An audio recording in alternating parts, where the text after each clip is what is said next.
most people mix up comparison and competing. Competing is good. Competing pulls the best out of people. Competing drives performance. Competing gets you to work when you don't feel like working. But what most people do is they don't compete, they compare. They look at what their own results are and they compare it to someone else's results. And the problem with this is someone's results might be because they're on chapter 7 and you're on chapter 3. Welcome back to the Leaders Only podcast, where we talk about business, leadership, mindset, and just pretty much anything revolved around building an incredible life. You know, one of the reasons that I started this podcast is because I felt like on the way to where we're at now, there wasn't really a place to go to learn tangible skills that are needed in order to succeed and further yourself and just get better overall in every area of your life. And so some background about me, I built a sales company that does over 8 figures a year. I own over $10 million worth of real estate, and I built a multiple 7-figure income that's streamlined and in all honesty doesn't really need me. I plan on teaching you and documenting everything that I learned along the way. And if you get something out of today's message, if you can do me a favor, if you can like, share, and subscribe, it will give us the ability to further our message and help more people, which is what we're all about. Thank you guys so much. Let's dive in. Today, we're going to be talking about something that's so important, so crucial to your financial success, to your business success, to your health, to the success that you have in your marriage, to the success that you have in your relationships. And that is the 4 cancers of the mind. Because these 4 cancers of the mind can be stealing and robbing you of your joy, robbing you of your bliss, robbing you of your fulfillment, robbing you of great relationships, robbing you of the financial success that you want to have in your life and the business success. It could be robbing you from all areas. And I want to make sure that we cut this cancer out right away. And the only way to truly do that is to be aware that it's even there. Hence why I'm even putting out this message here today. But I do want to be upfront with you. We need to move quickly. Because just like any other cancer, if it is not cut out fast, then it can spread and it can grow larger and it can end up affecting other areas of your body and other areas of your life. And I want to make sure that we do the same thing. We got to cut these 4 cancers out as fast as we possibly can so that way it doesn't spread to your body, spread to your life, spread to everyone around you. We have to make sure that we are proactive. We have to make sure that we operate with urgency. I want to tell you a quick story. My dad battled cancer for about 14 years before he eventually passed away due to it. And when my dad first got diagnosed, my dad felt that there was something wrong with his body 7 months prior. 7 months prior, he went into the hospital and said, hey, there's something wrong with me. I'm not operating as well as I normally do. I think there's something wrong with me. And the doctor said, no, you're fine, you're good. And then all of a sudden he went back in again 2 months later and they said, no, you're fine, you're good. And then he went back in again the next month and he said, no, you're fine, you're good. And then all of a sudden he walks into the hospital one day and he says, listen, there's something wrong with me. My body is shutting down. I need your help. Can you actually do some research? Can you look into me? There's something wrong.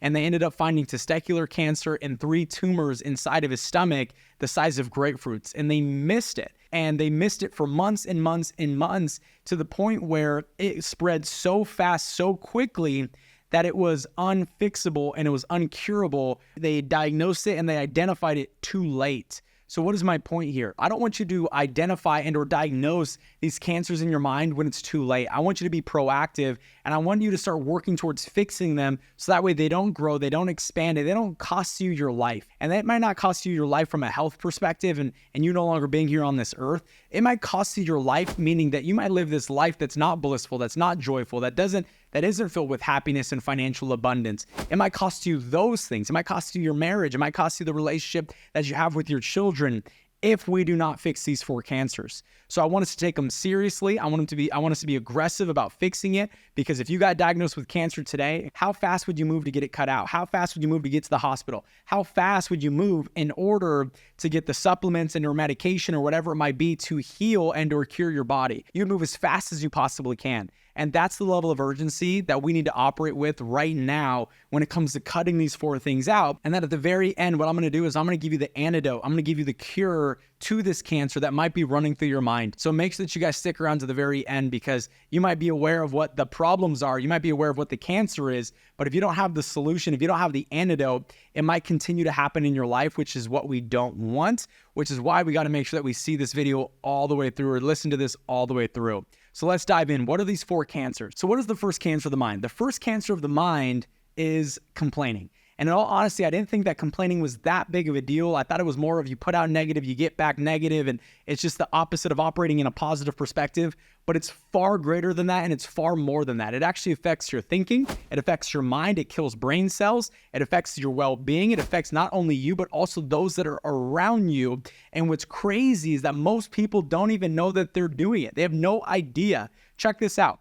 The average person complains at least one time in every 1 minute of every conversation that they ever have. And why is this? Because people like to complain because it makes them feel better about themselves, as crazy as that sounds. But it's so damaging to the mind. It's so damaging to ourselves. And it's also very damaging to those around us, because every single time you complain, it doesn't affect just you.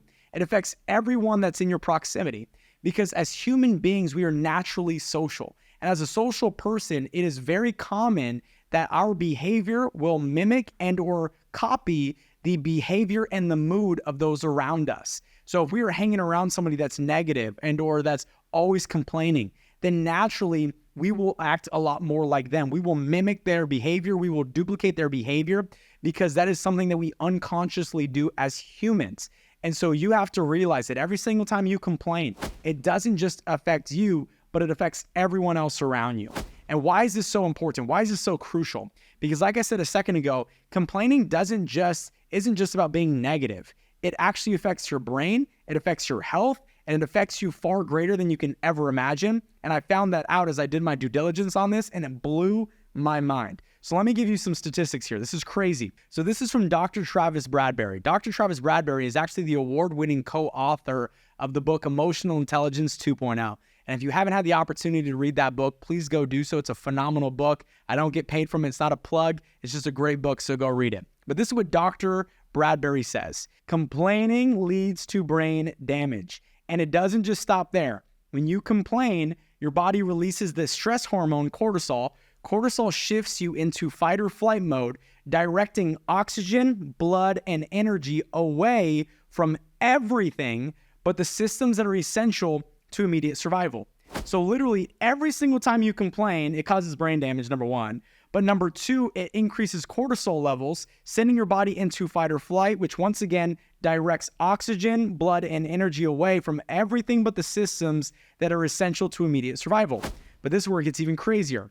Repeated complaining results in cortisol being released at higher levels. So the more you complain, the easier it becomes for higher levels of cortisol to be released, which means it's even easier for you to reach higher levels of fight or flight, which affects your body negatively once again. But check this out. Repeated complaining results in cortisol being released in higher levels, putting us more at risk of developing heart disease, high cholesterol, diabetes, obesity, and strokes.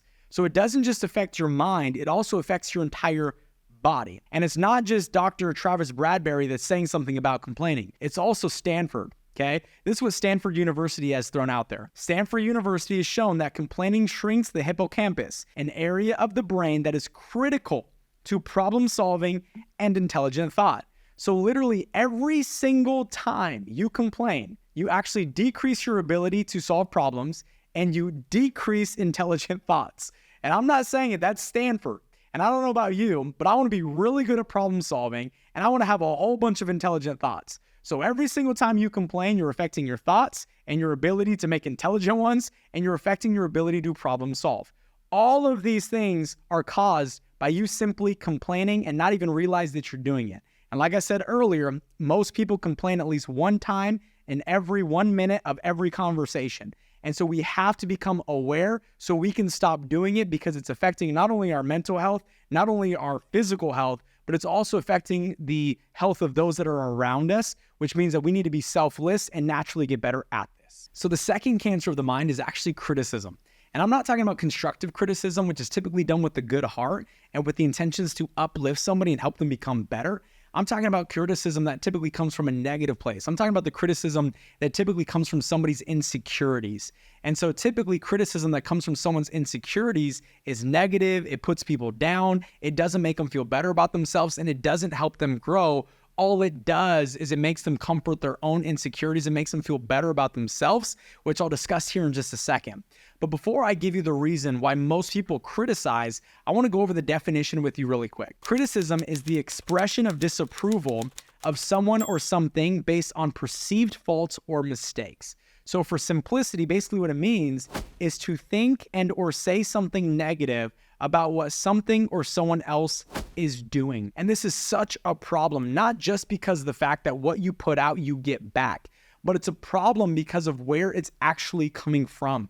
Those who criticize are typically the most damaged individuals, which means that they need to work on themselves internally more than ever. And so let me explain where criticism typically comes from. And this isn't just me, this is from psychologists. So don't blame me. I'm just the messenger. Don't make me the bearer of bad news. If you're one of those people that's always criticizing others, A, let's stop it. But B, let's understand where it comes from. So let's go over what psychologists say about where criticism typically comes from. So criticism is typically a defense mechanism to protect yourself from your own insecurities. So typically people criticize others to protect themselves from how they feel about themselves. Pretty crazy. Overly critical people criticize others to validate their own insecurities and to reaffirm the negative perceptions they have of themselves. So people criticize to validate their own thought process, their own behavior, their own thinking patterns. So they criticize you to validate themselves. Insane once again. They are threatened by your confidence, your attractiveness, or your abilities, so they are trying to level the playing field. So typically if you have someone that's constantly criticizing you, it's because they're actually threatened by you. They're threatened by your confidence, your attractiveness, your abilities, and they're trying to level the playing field so people don't look at you better than how they look at them. Once again, coming from a place of insecurity. And then last but not least, they're trying to bully you or intimidate you in order to feel more powerful. Typically, people who criticize others are coming from a place of insecurities. And when you are insecure, the only way for you to gain power is to try to belittle and or put other people down. And so if you are someone who's constantly criticizing other people, that means that we have a lot of self-reflection that we have to do on us, because it's typically coming from a place of you being insecure and you not valuing the person that you see when you look in the mirror. So that's the second cancer of the mind. Hey guys, thank you so much for tuning in. And if you have not had the opportunity to subscribe just yet, if you can go ahead and do that, that would be incredible. We have about 10,000 plus active listeners and not all of you have subscribed just yet. So if you guys can go ahead and do that, that would be incredible. And hopefully you enjoy the rest of the episode. So the third cancer of the mind is actually comparison. And the reason it's such an issue is because most people mix up comparison and competing.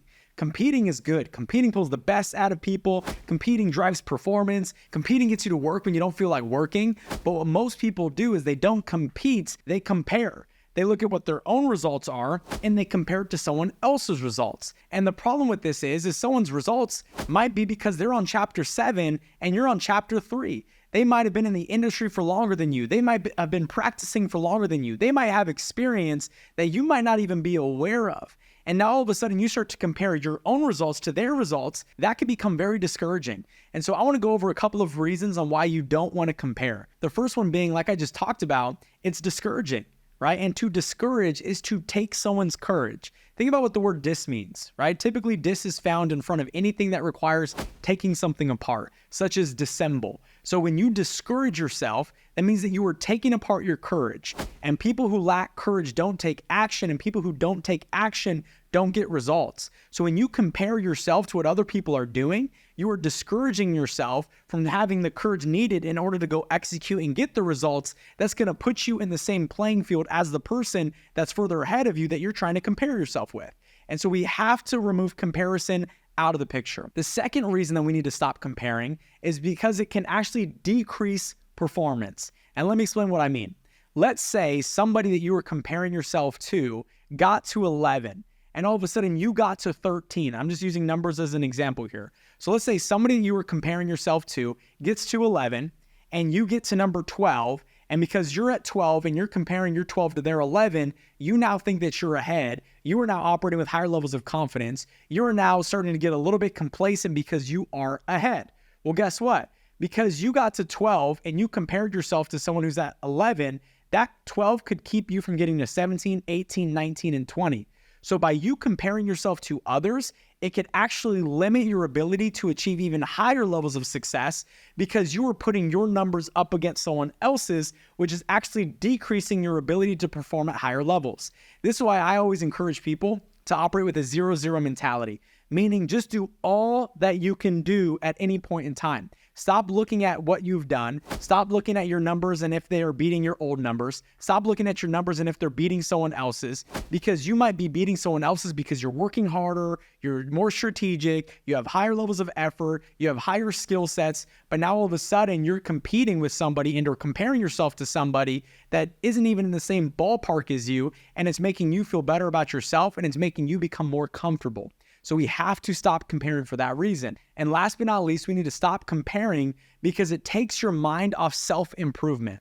When you are thinking about someone else, that means you are not thinking about improving. And so one of my favorite quotes is that losers focus on winners while winners focus on winning. And so we need to make sure that we do not distract ourselves from winning because we are comparing ourselves to what everyone else is doing. It's distracting, it's keeping you from achieving higher levels of success, and it's keeping you from becoming the best version of you because you can't think about someone else and think about developing yourself at the same time. So every single time you compare, your personal growth slows down and or comes to a stop.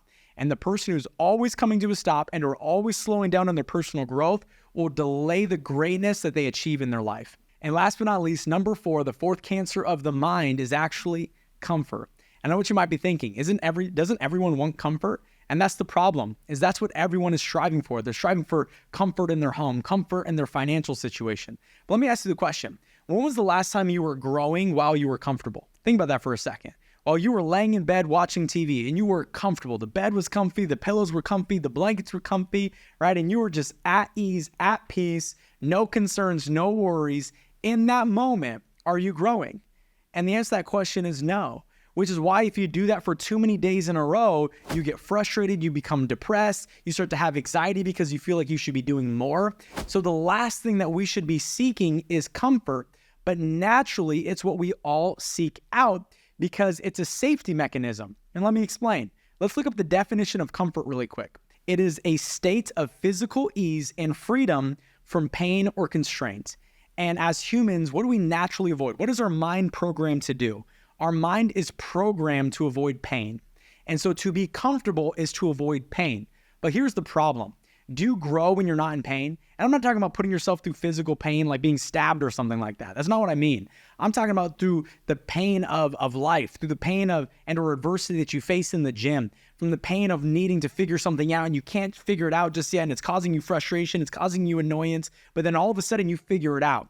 In those moments you grow, and when you figure it out and come out on top, that's when you experience the highest levels of blissfulness. That's when you experience the highest levels of happiness. You know, Tony Robbins always says that happiness equals progress and progress equals happiness. And so to be comfortable is to not progress, and to not progress is to not achieve happiness. And so if we become comfortable, we will actually lack fulfillment and we will lack happiness in our lives, which leads me to the last reason why we want to avoid comfort is because to be comfortable is to only think about you. Comfortability is a very selfish decision. It's a selfish thought because to be comfortable, that means that you are okay. But what about the kids in other countries that are starving right now? What about the family down the street that's wondering how they're going to put Christmas presents under the Christmas tree? What about all these people around the world that are in dire need of someone to come and help them? And you're sitting around comfortable because you're good. That's one of the most selfish decisions that you can possibly make. So we want to avoid comfort at all costs because comfort is a very selfish decision. So now that we've talked about the 4 cancers of the mind, now we got to figure out a solution. We got to figure out the antidote so these things don't continue to show up in our life. And here's the deal. You will never be perfect. And we need to accept that up front. Every once in a while, I find myself criticizing or I find myself complaining or find myself comfortable or whatever it might be. And it's just being human, right? You're going to make mistakes. But at the end of the day, it's our report card. Are we scoring a 97% because we have 97 good thoughts versus 3 bad ones? Or are we failing because we're thinking 50 negative thoughts, we're criticizing 50% of the time, we're complaining 50% of the time, and then we're being positive the other 50%? We need to improve our scorecard. We need to improve the grade that we are getting on these 4 cancers that are showing up in our life. And so how do we do that? What is the antidote? What is the solution? So what is the antidote? Number 1 is we need to intentionally practice gratitude because you can't be grateful and criticize at the same time. You can't be grateful and complain at the same time. And to be honest with you, my wife is so much better than me at this. And it's something that I actually learn from her on all the time because she always sees the positive in every negative situation. And for me, I'm a little bit more of a pessimist. I'm more of a glass half full type of guy. And it's not that I want to be that. I'm just an analytical thinker. So oftentimes I see the negative before I see the positive. So this is something that I actually have to intentionally try, and I actually have to intentionally work on each and every single day.